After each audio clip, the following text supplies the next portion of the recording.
friends, my name is Jake. Welcome to Canadian Cutting Edge, and we've got the ARION by Artisan Cutlery. Comes in two sizes, comes as a liner lock, but there's a whole bunch of versions as a frame lock. This one is a White Mountain Knives exclusive. It's a little over $85 in change for the retail price. Of course, you save 10% with coupon code CCE when you shop at White Mountain Knives. I generally review knives that are around $60 US or less. Sometimes I make the odd exception. This one's, a little bit more, another 25 bucks over that. It's pretty nice. Is it great?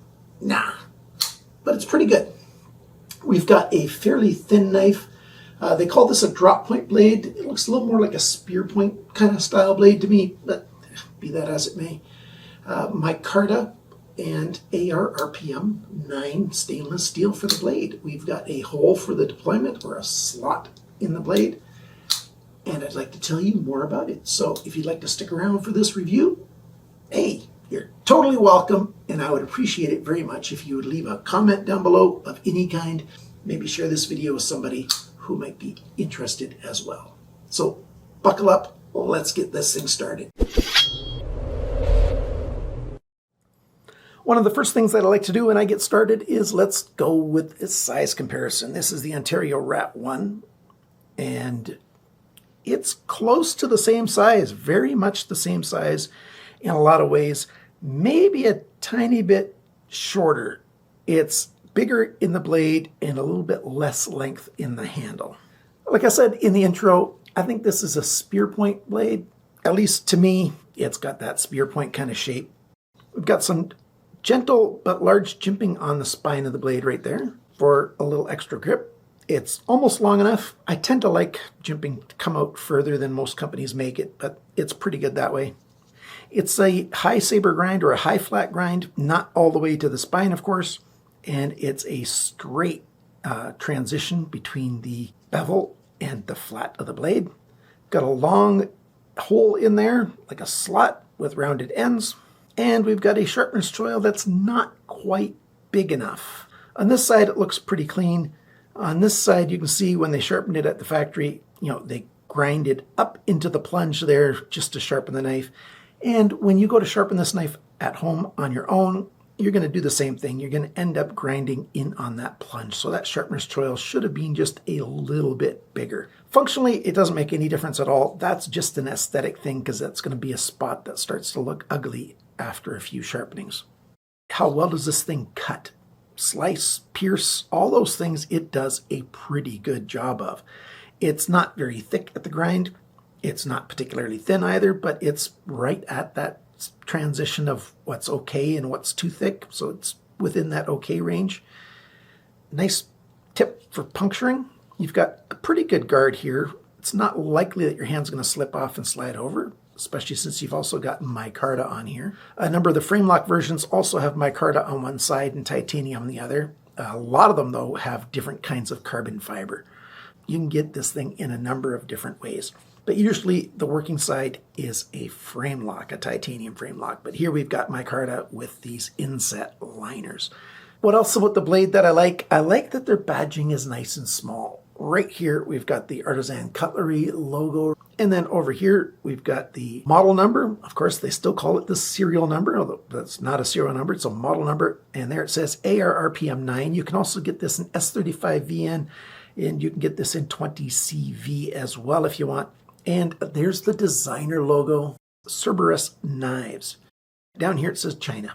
So I like that it's on the flats, not on the bevel. I like bevels to be nice and clean. So the blade's pretty good. Let's go deal with Bandit, and then I'll talk about this pivot action. So the pivot here is pretty good. We've got ball bearings in there. It's a fairly thin setup, and use that hole there to flick the blade out. This one has a detent that's too weak for the weight of the blade. If you can flick your wrist hard enough, there's a possibility of opening up this blade. Of course, I'm going to strengthen up the detent, and then that won't be possible anymore. Lockup, it's quite good. It locks up almost exactly where I'd like a new knife to lock up. So there's lots of room for it to wear over, but it's totally engaged. No blade play, side to side, up and down. It has developed a little bit of side-to-side blade play after extended testing, so that means that this pivot is coming a little bit loose during testing. Not a big deal, you can tighten it up. The handle, it is comfortable. You can just see a little bit on those lines there. We've got different layers of this OD green micarta. This is, like I said, an exclusive with White Mountain Knives. Satin blade in this OD green. It's just slightly rounded. It's just a bit thicker right up the middle than it is on the edges. And then we've got just a slightly rounded edge here. And it's quite thin. I'll give you the full measurements a little bit later, but it's quite comfortable in hand. I like this size of handle for my size of hand. My hand's just barely into the extra large range, just barely. And the micarta with the inset liners, there's texture on the end and sides. All of it is good for grip. It was a little bit lighter when I got it out of the box. If you saw the unboxing video, it's darkened up a little bit just simply due to the oils in my skin. We've got a back spacer with a lanyard pin back here and T6 button screws, which I totally despise because T6 screws strip out so much more easily than T8 screws. Now, I haven't tried to take this apart yet. I'll take it apart and show you the results. This lanyard pin's nice. I do wish, though, that it was at the end of the handle instead of up there. I've said this in so many videos. When you're holding the knife, on this one, since the handle's bigger, you know, the paracord's going to come out of the hand here. But still, I'd much rather it coming right out of the end of the handle as well. There is enough, I'm not going to try to draw on here, but there's enough of a back spacer here that comes back because of the way this blade is shaped. There's a lot of material back here. They could have made that pin come out the back there instead of off the end top of the handle. There's no right side pocket clip. This pocket clip is a deep carry pocket clip. Thankfully, you've got enough strength in the material here for it to have, you know, good strength. It's not going to break terribly easily there. We've got T6 flush screws in there, which again, they're even worse than button screws in terms of stripping out, so you do have to be careful. Let's demonstrate how well it goes into a pocket. With that spoon at the top and flattened out, it's pretty nice for climbing over. And there's plenty of room up here. There's lots of room for thicker pocket material if you want to. And when it's in your pocket, it's pretty much hidden in there. So the only thing they could do to fix that is make it right and left friendly for the pocket clip.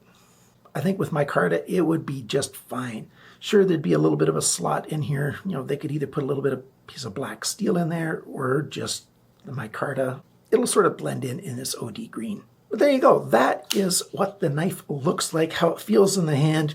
Let us take this thing apart. Well, I'll do that off camera and I'll show you how it's constructed. One con that I'll tell you about right away is we've got T8 screws on both sides. They installed it so that this pin, I'm assuming it's a D-shaped pin because this side doesn't turn. And now I've chewed that up there a little bit. You can see some of that white where the coatings come off. Usually the screw comes apart on the work side and the show side is the side that doesn't turn. But the way they installed it on mine, it's the show side that turns. Can't do anything about that now, but when I put it back together, I'll put it back in the other way. Of course, this one's got free spinning body screws, so I had to put it in my little vise in order to take those screws out because they were just spinning freely.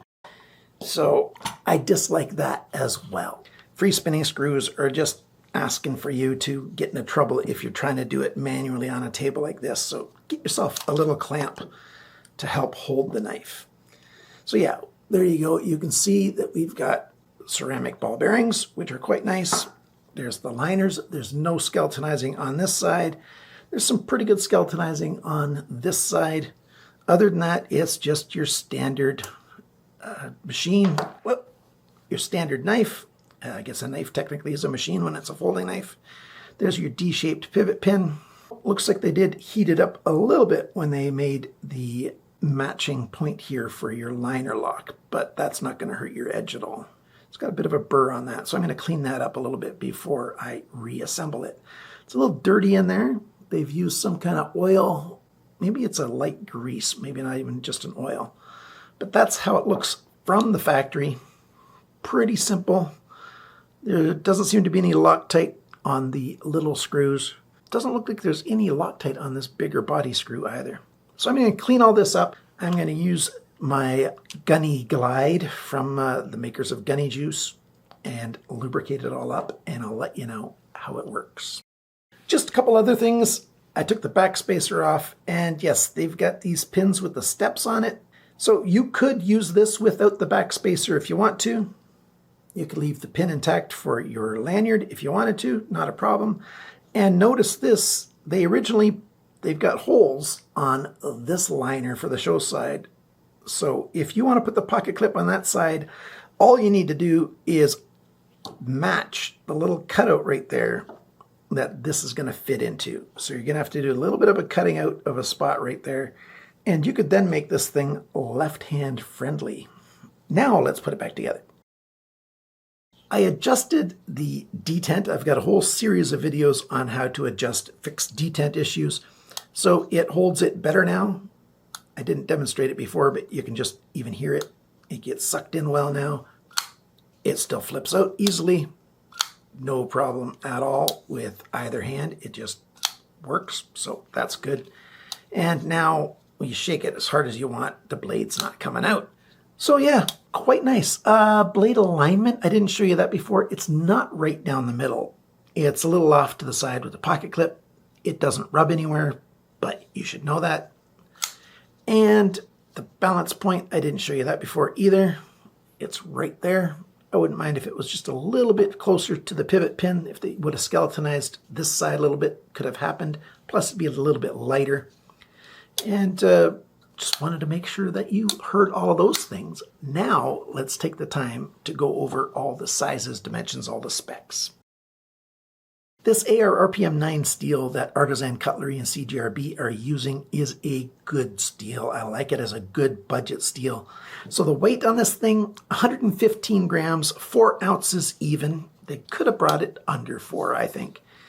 The factory edge, it didn't do good at all on my tests until I took the burr off. There was a little bit of a burr left on here. 305 bests from the factory.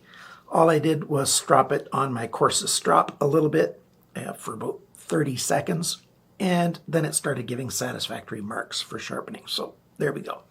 The length of the cutting edge, 90.2 millimeters, 3.55 inches. The small version, they say, is 3 inches for the blade length. The blade length on this one, 92.7 millimeters, 3.65 inches. So I'm not sure if their 3-inch version is actually 3 inches from tip to handle or not, because I don't have one of them in front of me. The thickness of the blade, 3.11 millimeters. That's 0.1225. It's the tiniest bit under 1/8 of an inch.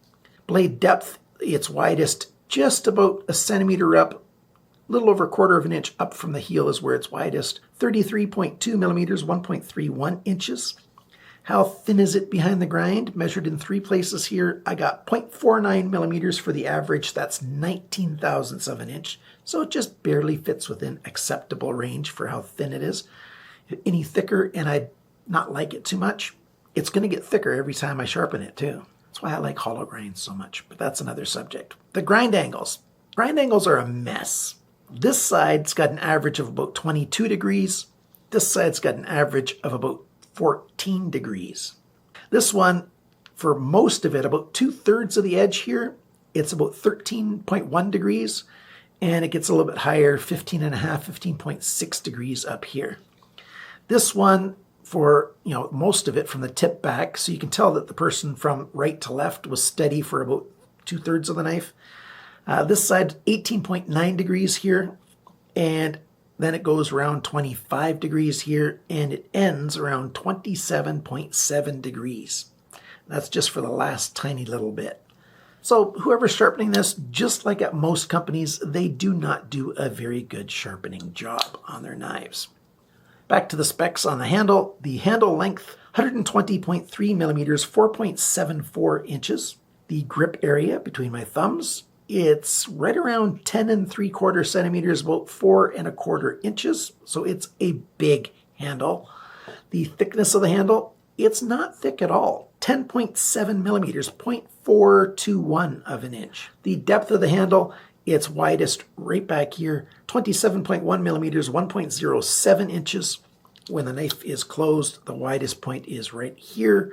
35.6 millimeters, 1.4 inches, and the total length of this knife, 213 millimeters, 8.38 inches. So it's not a huge knife, but it's a big knife. I didn't go over the details, although I showed it on the screen at the beginning what the price on this thing is, $85.69. Or did I mention the price? I did mention. After your 10% discount, that's $77.12 US, which right now at the very end of June, that's right around 100 Canadian dollars. In Canadian stores, you're paying a lot more for this thing. You're just paying a lot more. They don't seem to have the budget version. They've only got the expensive versions. The higher end frame lock version, the cheapest one in Canada that I found was $230.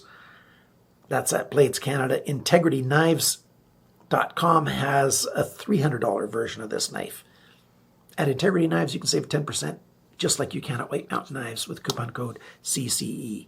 So if you are in America, I definitely recommend going to White Mountain Knives. If you're in Canada and you want the budget version, well, I can't find it in Canada. Is it worth the price? I'm not sure. I'm not sure it is. I wish they would have had, better screws that don't free spin. San Remieu's been doing that for a decade already on their $10 knives. So certainly a company like Artisan Cutlery can do that on their expensive knives. Meaning those D-shaped pins on the body, or somehow making them so they don't free spin. It's just a pain. The terrible sharpening, 22 degrees and 14 degrees per side, that's just nuts. And the lanyard option, that's not a deal breaker, not even close. I would just prefer it on the end, but it's okay there, especially on this big handle. If the handle was any smaller, then that might become an issue for me. The pocket clip is reasonable. I just wish it was left side as well. I think I already said that. The action's pretty good. We've got decent ball bearings in there. I've adjusted the detent on here so that it locks up and stays closed a bit better. So that's a nice thing. You don't want the blade opening when it's in your pocket, especially tip up. So that's pretty good. The hole here for deployment's good. I like that the badging's in the right places. And it's going to be easy to sharpen this up to be just the way I like it, because AR-RPM sharpens really well. It's not too soft. It holds an edge pretty well. It's a good budget steel. So do you have one of these? Are you thinking about getting one of these? Does my video make you want one more, or do you want one less? Let us know in the comments below. Leaving comments really does help the channel. Thank you tremendously to my supporters through Patreon and through YouTube memberships. I really appreciate it an awful lot. And remember, friends, always cut towards your chum, not your thumb.